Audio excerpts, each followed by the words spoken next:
We are a country that have had a series of democratic elections, and our country had been cooling down. And also, we want to encourage American involvement in the investment in Liberia. Yeah. We'd like to see that happen. We want to work with the United States in peace and security within the region, because we are committed to that. And we just want to thank you so much for this opportunity. Well, thank you in such good English, such beautiful. Where did you learn to speak so beautifully? Where were you educated? Where? Yes, sir. In Liberia. Yes, sir. Well, that's very interesting. It's beautiful English. Sure. I have people at this table can't speak nearly as well, and they come from. As we now look at the world, the new hegemons who are still looking at Africa as a source of resources. And this is what brings us to what I call the new scramble for Africa. The new scramble for Africa is tied to the neo-colonial project.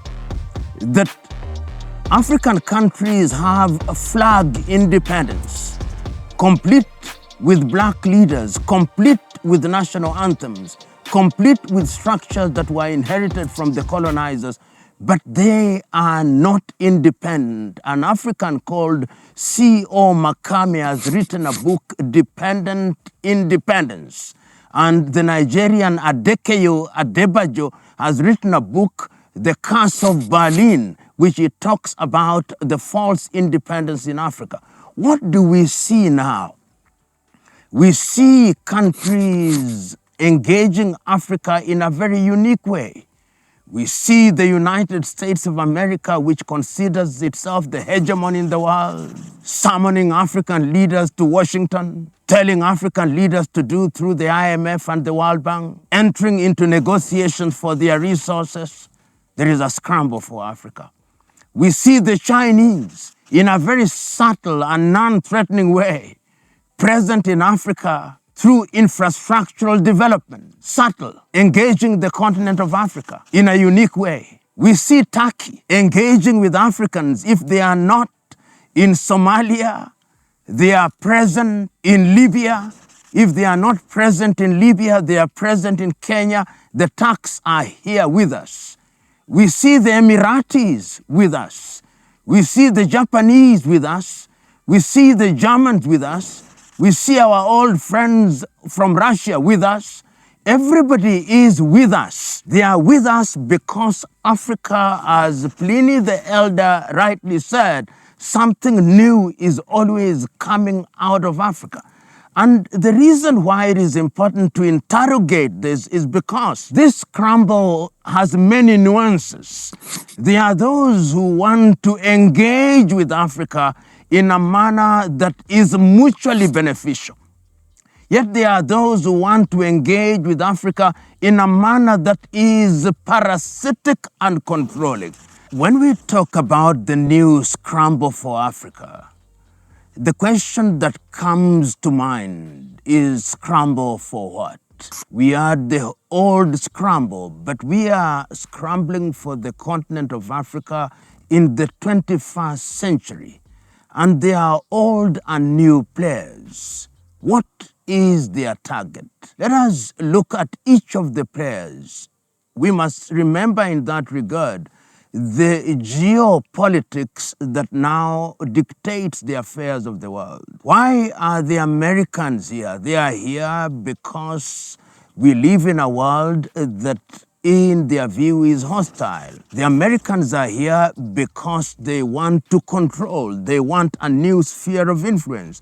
And that is why they have their bases. That is why they are looking for their spheres of influence, have their bases in Diego Garcia. That's why they want their bases in Somalia. That's why they want to be present in Botswana. That is why they want to be present in the Atlantic Ocean, because of geopolitics and because in their definition, there is a new threat in the world which affects America's dominance. The Russians are there, they must be controlled and checkmated. The Chinese are there, they must be controlled and checkmated. So we must look at the military posturing in that regard. The British are also recognizing, of course, they recognize that the colonial project is not what it is now. So military projection is one of the reasons why there is a scramble for Africa to retain spheres of influence. But in addition to that, there is a scramble for other things. There is a scramble for minerals, uranium, cobalt, lithium. As we move into the era of artificial intelligence, Africa is once again the home of the resources that you need to power all these. And when you see countries showing their interest in Zimbabwe, showing their interest in the Lobito corridor in Angola, showing their interest in the Road and Belt Initiative and their interest in the Democratic Republic of Congo or in Burkina Faso or Niger, is because we are looking for uranium. It is because we are looking for cobalt. It is because we are looking for rare earth. So it would appear to me that natural resources remains a constant factor in the new scramble for Africa. But we are also looking for other things other than that. We are also looking at the scramble because of labor. Once again, and this is very curious, that it started with labor, which was classical slavery, but it is coming back to labor again.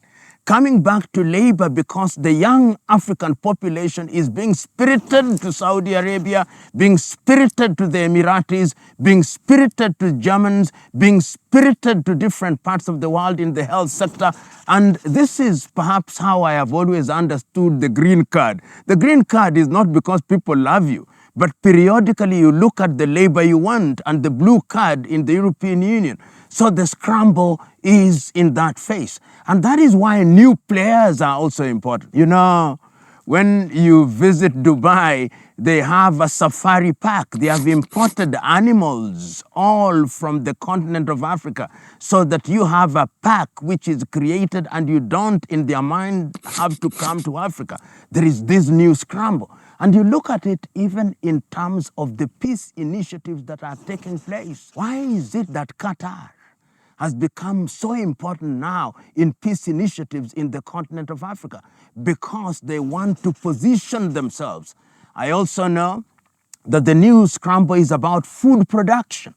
There are many countries that are now hiring farms in the continent of Africa for purposes of production of food, so that Africa is also being seen as a market. When you are talking about a population of 1.4 billion, if you convert that into a market which buys your products, then you are doing good business. And this essentially is why Africa is becoming very attractive. When I look at some of the products in Africa and I see where they are produced, it tells me that the new scramble is defined by military reasons, it is defined by science, it is defined by climate change, it is defined by commerce. It is a scramble which is different, unique, but it is a scramble nevertheless. That is the state of Africa, but not her fate. Thank you, Africa, Mama Africa. Oh, yeah. You make Africa great. Thank you, Africa. Thank you, Africa.